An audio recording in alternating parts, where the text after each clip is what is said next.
بسم الله والصلاة والسلام عليك يا رسول الله. مرحبا بكم في فيديو جديد من مطبخ سارة. وش راكم البنات؟ ان شاء الله تكونوا في احسن الاحوال. جبت لكم اليوم وصفة تاع سباغيتي بصلصة حمراء من اروع ما يكون. تجي بنينة بنينة عسل البنات. يعني نتمنى ان شاء الله تجربوا الوصفة ويعني وتذوقوا البنة تاعها. صلصة يعني عادية ولكن بطريقة يعني تبعوا الخطوات راح تحصلوا على واحد النتيجة روعة. نروحوا لطريقة التحضير. عندي هنايا برمة، حطيت فيها كمية من الماء وخليته يهز الغلية. حطيت هنا ملعقة صغيرة مملوءة جيدا تاع الملح. لي بات البنات أو المعجنات يحبوا الملح، يعني تملحيهم مليح باش يجيو بنان.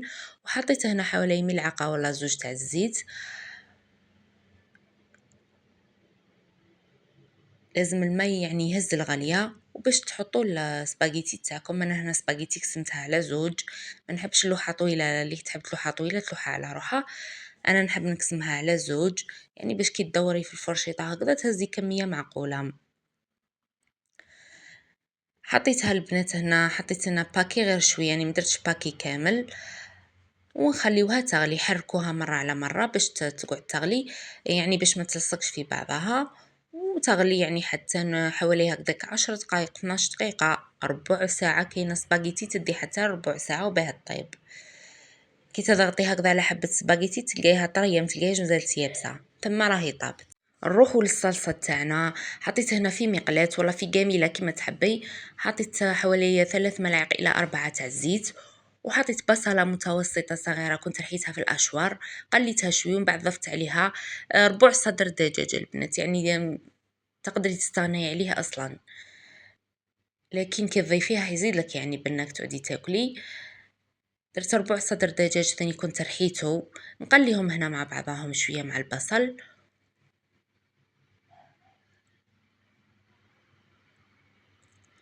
وجبت هنايا ثاني نجيبو ملعقة طماطم مصبرة تكون معمرة مليح، قليها في شوي زيت هكا، يعني باش تنحي لها الحموضية هذيك ولا لاسيديتي.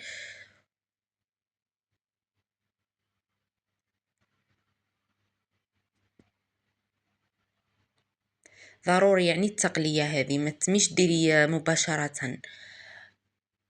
ضفت عليهم هنا رشة تاع فلفل اسود حوالي ربع ملعقة هكذاك. ضفت الملح ثاني طبعا حسب الرغبة، وهذا راح يزيد لها بنة. طبعا اللي ما تطيبش به ما كان له تضيفه، لكن اللي يعني اللي عادي مره على مره طيب به نورمال. انا البنات لي بات نحب ندير لهم مكعب مرق الدجاج، يعني ما نقدرش ما ندير لهمش صراحه، ما نحسهمش يجيو بنان. انا اصلا مانيش من محبي لي بات بزاف، ثم لازم نديرهم بنان مليح، وباش يعني باش نقتنع بلي الوصفه راهي مليحه. درت هنا مكعب مرق الدجاج، وفرغت عليهم ثاني حبة طماطم كبيرة كنت ثاني رحيتها، نحيت لها القشور طبعا ورحيتها في الأشوار وضفتها عليهم.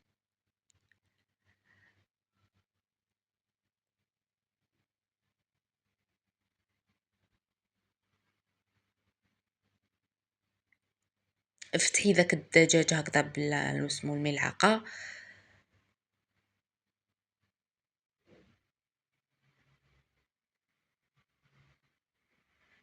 درت هنايا وريقة رند زوج ولا ثلاثة هكذاك صغار، خلاص البنات قعدوا لي يعني في العلبة درتهم. ومن بعد صراحة انا ما نخليش الرند يكمل يطيب يعني معها الاخر، خليه يطلق برك هذاك القو تاعو ونحيه، ورشه صغيره تاع زعتر.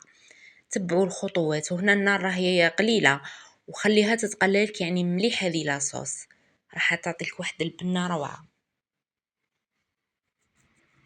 ماهيش تقولوا يعني كعد صلصه طماطم ديري بك وخليها طيب، صراحة كي تقلي هكذا هو السر البنة تاع لاصوص. نسيت نقول لكم البنات ملعقة صغيرة فلفل احمر حلو، كنت يعني نسيت انا ما ضفتهاش في الاول، من بعد ضفتها من بعد، يعني المقطع ما لقيتوش ما فهمتش وين راح. او ثاني نقول لكم على الدجاج، تحبوا تعوضوا الدجاج باللحم المفروم والله بالتونه المعلبه في الطماطم، يعني راح، ولكن ما تضيفوهاش يعني في الاول البنات، خليوها الاخر كي طيب لاصوص وضيفوها في الاخر.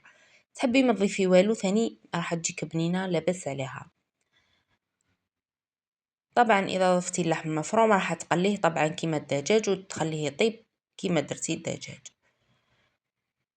هنا غطيت عليها، ضفت لها ربع كاس تاع ماء وغطيت عليها وخليتها تتقلى حوالي ربع ساعة وهي تتقلى.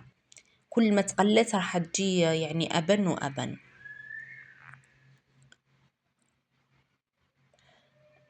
نجي نضيف لها هنايا حوالي كاس تاع ماء يعني باش تجيني لاصوص شويه زاكيه.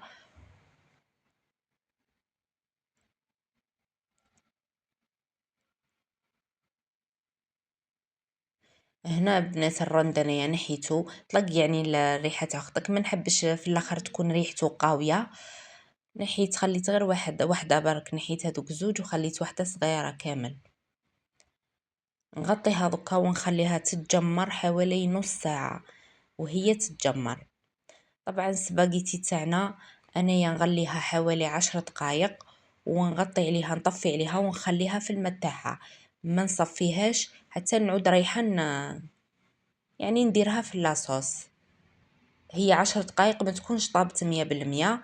كي تخليها هذيك المده يعني اللي تقعد في الماء، اللي تزيد تقعد فيها في الماء رايحه تكمل طيابها. وشوفوا يعني بعد ما لاصوص تجمرت لي وطابت لي السباغيتي صفيتها هنايا وجيت ضفتها على لاصوص تاعنا. حنقول لكم ثاني على التمريقه البنات، اللي تحب تمرق بالماء تاع السباغيتي، الماء اللي طاب فيه سباغيتي تمرق. نخلطهم مليح، ندخل هذيك لاصوص يعني مع سباغيتي مليح في بعضها، نخليها تغلي غليه ولا زوج ونطفي عليها.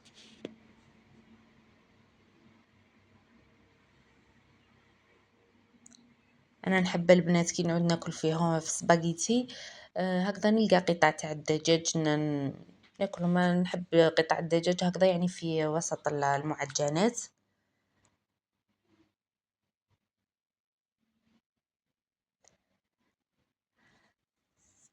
طبعا اذا حضيتي فيها تونه المعلبه في الطماطم رايحه كي طيب لاصوص وتتجمر وتخلص، فرغي فيها علبه ولا زوج ولا ثلاثه يعني قد ما حبيتي، خلطيهم ومن بعد باش تضيفي سباغيتي. شوفوا خليوها تتجمر يعني 2 دقائق 3 ما تطولش، تغلي غالية زوج خلاص نحيها طفي عليها يعني. من بعد هي هيك تقعد شوية في المقلاة راح تزيد تشرب ديك لاصوص. ومن بعد قدميها يعني لعائلتك، خليها هكذاك 5 دقائق ولا تزيد تشرب هذيك لاصوص تبرد شوية، ما تخليوهاش تبرد بزاف. قدميها لعائلتك. شوفي يعني كيفاه جات البنات، يعني جات روعة روعة، تجي هكذا شاربة لاصوص. هنا انا حطيتها في صحن التقديم وربيت عليها شويه جبن مبشور لي اختياري طبعا، ما مشي ضروري، من اجل التزيين فقط. وطبعا اللي شافوا الفيديو ولحقوا لهذا الوقت يعني نتمنى ان شاء الله تنساونيش بالجيم وبالتعليق اذا جربتي الوصفه، وشاركوا الفيديو مع احبابكم واصدقائكم لتعم الفائده ان شاء الله. وما بقى لي غير نقول لكم في امان الله وحفظه في وصفة قادمة ان شاء الله. سلام.